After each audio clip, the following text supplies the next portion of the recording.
విష్ణు పురాణము. గురువైన పరాశరుడు శిష్యుడైన మైత్రేయుడికి విష్ణు పురాణాన్ని ఇలా వివరిస్తున్నాడు.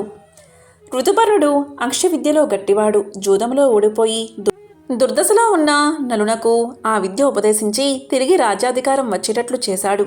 ఆ ఋతుపర్ణునకు సర్వకాముడు, అతనికి సుదాసుడు, అతనికి మిత్రసకుడు కొడుకులు. ఆ మిత్రసకుడు రాజ్యం చేస్తూ ఒకనాడు వేటకు అడవికి వెళ్ళి భయంకరంగా గాండ్రిస్తున్న 2 పులులను చూసి అనుకున్నాడు, ఈ క్రూర మృగాల గాండ్రింపుల చేతనే చుట్టుపక్కల ఎక్కడా ఏ మృగమూ లేదు, బెదిరి ఎక్కడికో మరొక అడవికి పోయి ఉంటాయి అని క్రూర శరముతో ఒకదాన్ని పడగొట్టగా అది రాక్షస ఆకారంతో కింద పడింది. అప్పుడు రెండవది, నాతోటి పులిని పడగొట్టావు, దీనికి తగిన ప్రతిక్రియ నీకు చేస్తాను చూడు అని రాక్షస ఆకారంతో అక్కడి నుంచి వెళ్ళిపోయింది. రాజు ఆశ్చర్యపడుతూ నగరానికి చేరుకున్నాడు. కొన్నాళ్ళయ్యాక సౌదాముడు కులాచారుడైన వశిష్ఠుడు పురోహితుడుగా ఒక యజ్ఞం చేశాడు. ఆ యజ్ఞం అయిపోయిన నాడు వశిష్ఠుడు అనుష్ఠానార్థం దరిలో ఉన్న నదికి వెళ్ళాడు. ఆ సమయంలో అడవిలో పగబట్టి వెళ్ళిన రాక్షసుడు వశిష్ఠుడుగా మారివచ్చాడు.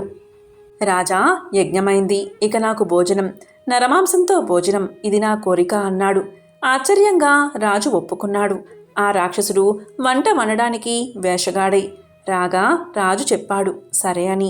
ఆ వంటవాడు ఒక మనిషిని చంపి వండి అది ఒక బంగారు పెళ్ళంలో పెట్టి రాజు ముందుంచి వెళ్ళిపోయాడు. ఒకంతసేపటికి వశిష్ఠుడు వచ్చి భోజనానికి కూర్చుండగా రాజు గురువుకు తెలియనట్లుగా నరమాంసంతో వండిన ఆహార పదార్థాలు పెట్టాడు. ముందు గతి తెలియనివాడే చేశాడా చెడ్డ పని. వశిష్ఠుడు అది నరమాంసంగా గ్రహించి కోపగించి పుణ్యాన్ని సంపాదించడానికి ఘోర తపస్సు చేసే మాకు నరమాంసం భోజనంగా పెడతావా? ఇది రాక్షసులు చేసే పని. నేటి నుంచి నువ్వు నరమాంసం భక్షిస్తూ రాక్షసుడివై ప్రవర్తించు అని శపించాడు రాజుని. అప్పుడు సౌదాముడు ఇలా పలికాడు, మునీశ్వర, పొద్దుట నువ్వే కదా ఇలా ఆహారం కావాలన్నావు, ఇంతలో మనసు మళ్ళీ నన్ను శపిస్తావా అని దీనంగా అన్నాడు. ఇక వశిష్ఠుడు దివ్య జ్ఞాన దృష్టితో అసలు విషయాన్ని గ్రహించి, ఓ అదా, సరే, ఈ శాపం 12 సంవత్సరాలు కాగానే తీరుతుంది అని శాప విముక్తి చెప్పగా రాజు, మంచిది, అలాగే కాని నిరపరాధిని నన్ను నిష్కారణంగా శపించిన వాడవు, ఇక నువ్వు సూర్యవంశీయులకు ఆచారుడు కాక విచారిస్తూ ఉందుగాక అని ప్రతిశాపం పలికాడు. నీరు తీశాడు, పైకి జల్లబోయాడు. అంతలో రాణి మదయంతి, ప్రభు ఆగు, గురువును శపించవచ్చునా అని నివారించింది. దానితో రాజు మనసు విరిగినట్లై ఆ శాపజలాలు జల్లితే లోకానికి చికాకు కలుగుతుందని తన పాదాలపై చల్లుకున్నాడు. ఆ నీటి ప్రభావం వల్ల రాజు పాదాలు కల్మష తెరగక్కినట్టు కళాకాంతివి లేనివి అయిపోయాయి. దానిచే సౌదాముడు కల్మాషపాదుడు అనే పేరుగలవాడయ్యాడు. గురువు శాపం వల్ల ఆ రాజు రాక్షసుడై రాత్రివేళ అడవిలో ఉండి వచ్చిపోయే నరులను చంపుతూ వారి మాంసం తింటూ పగలు నరుడుగా ప్రవర్తిస్తూ ఉండేవాడు. అలా ఉండగా ఒకనాడు ఒక బ్రాహ్మణుడు భార్యతో కలిసి అడవిలో సుఖిస్తూ ఉండగా రాక్షసుడుగా ఉన్న రాజు చూసి ఆ బ్రాహ్మణుణ్ణి పట్టి మింగడానికి సంసిద్ధుడు కాగా బ్రాహ్మణ పత్ని విలపిస్తూ అన్నది, లోకమంతా స్తుతించే కీర్తిగలవాడవు, కరుణామూర్తివి, ఇక్ష్వాకు వంశ భూషణువు, బ్రాహ్మణుణ్ణి చంపవచ్చునా అని. నాకు భర్త అతడు, అతన్ని పోగొట్టుకుని నేను సుఖపడేదెలాగా? బ్రాహ్మణ హత్య మహాపాతకమని నీకు నేను చెప్పక్కర్లేదు. ఇది ఎంతో నీచకర్మ.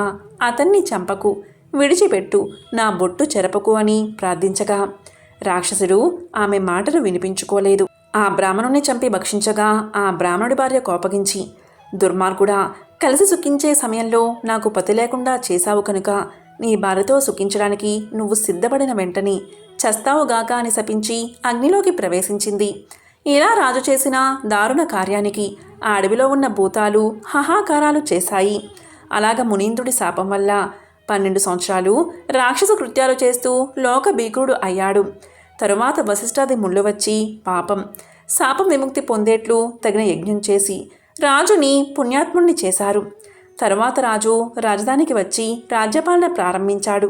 ఒకనాడు పట్టమహిషిని మదయంతిని దరిచేర్చుకుని కామకలకి ప్రోత్సహించగా అడవిలో ఆనాడు బ్రాహ్మణుడి భార్య పలికిన శాపం చెప్పి పట్టు విడిపించుకుని దూరంగా వెళ్ళిపోయింది. ఇక చేసేదేముందని రాజు విచారంతో ఉండిపోయాడు. అలా కొంతకాలం ఉండి సంతానార్థం వశిష్ఠుణ్ణి ప్రార్థించి తన భార్యను అప్పగించాడు. ఆ మునీంద్రుడు మదయంతిని ఆధారంగా చూసి అసామాన్యమైన శరీరబలం, పరాక్రమం గల కొడుకు పుడతాడని దీవించి వెళ్ళిపోయాడు. మదయంతి గర్భమును 7 సంవత్సరాలు భరించింది. పురుడు కాలేదు. మరి భరించలేక ఒకనాడు రాయితో గర్భాన్ని పడుచుకొనగా వెంటనే పురుడు కొడుకు పుట్టాడు. వాడికి ఆస్మకుడు అనే పేరు పెట్టారు.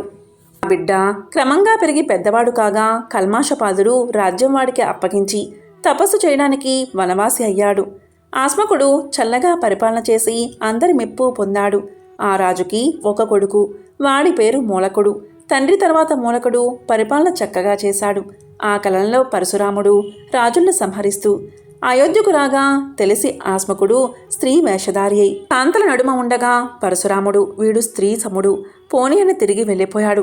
తరువాత అతనికి ఈలమిరుడు అనే కొడుకు, వాడికి కట్వాంగుడు, దిలీపుడు అనేవారు పుట్టారు.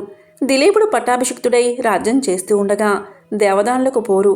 ఆ పోరులో దేవతలు దానవులను ఎదిరించలేక కట్వాంగుని తోడు చేసుకున్నారు. కట్వాంగుడు రణరంగాన నిలిచి దానవులను తెగవేయగా సురలు జయధ్వానం చేసి రాజా ఏదైనా వరం కోరుకో అన్నారు. నా ఆయుర్దాయం ఎంత అని రాజు అడగగా 2 గడియలు అన్నారు సురలు. అలా అయితే మీ వరం నాకెందుకు, నన్ను ధరణికి పంపించండి అన్నాడు. సురలిచ్చిన విమానంతో నగరానికి వచ్చి అహికర్యలు విడిచి పరతత్వవేది అయ్యాడు. బ్రహ్మాదులకు కూడా సాధ్యం కాని పరమయోగ ప్రభావం పొంది ముహూర్త కాలంలో విష్ణు సాహిత్యాన్ని చేరుకున్నాడు. ఆ రాజు యోగ విద్యా సారస్యం మెచ్చి సప్తర్షులు ఒక్కొక్క సమయమందు అభినందిస్తూ ఉంటారు. ఇక తర్వాత సూర్యవంశీయుల కథ.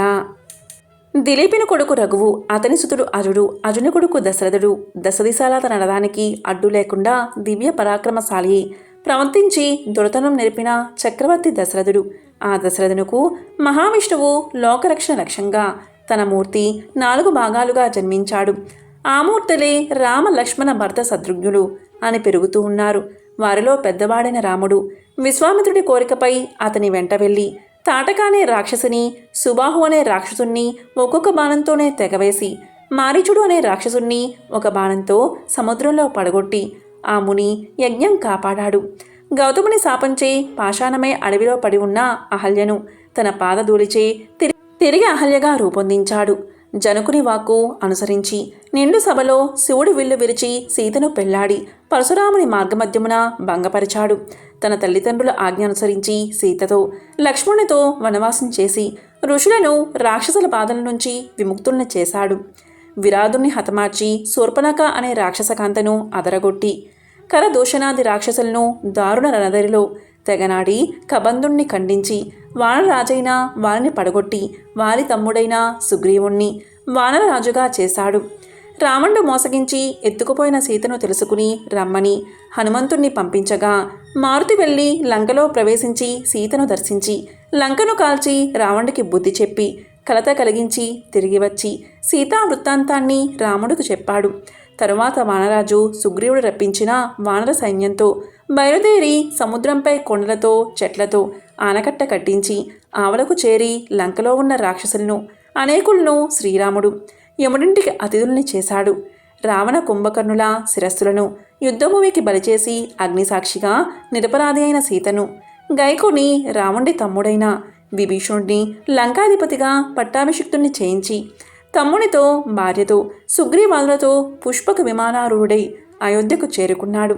శ్రీరాముడు రాజ్యం చేస్తుండగా లెక్కలకు మిక్కిలి గంధర్వులు లోకాలకు చికాకు కలిగించగా భరతుడు వారిని ఎదిరించి తెగనాడాడు.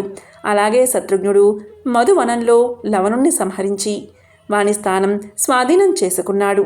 ఇలా ఆ 4 అన్నదమ్ములు దుష్ట శిక్షణ శిష్ట రక్షణ చేస్తూ చిరకాలం హాయిగా గడిపి చివర కోసల రాజ్యముందున్న అన్ని వర్గాల వారితో పరలోకానికి వెళ్ళిపోయారు.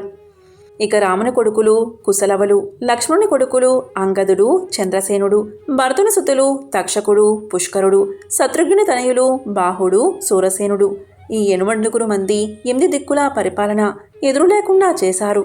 వారిలో వంశకర్త కుశుడు, కుశుని కొడుకు అతిథి, వానికి నిషధుడు, వానికి నలుడు, వానికి నభసుడు, నభసునికి పుండరీకుడు, వానికి క్షేమధ్వజుడు, వానికి దేవానికుడు, వానికి అహీనుడు, వానికి పార్యాతుడు, అతనికి దలుడు, దలునుకు చలుడు, వానికి యుక్తుడు, వానికి వజ్రనాభుడు, వానికి శంకుడు, వానికి సుషితాస్పుడు, వానికి విశ్వసకుడు, వానికి హిరణ్యనాభుడు, ఇలా ఆ వంశం పెరిగింది. ఈ విధంగా గురువైన పరాశరుడు శిష్యుడైన మైత్రేయుడికి విష్ణు పురాణాన్ని వివరిస్తున్నాడు.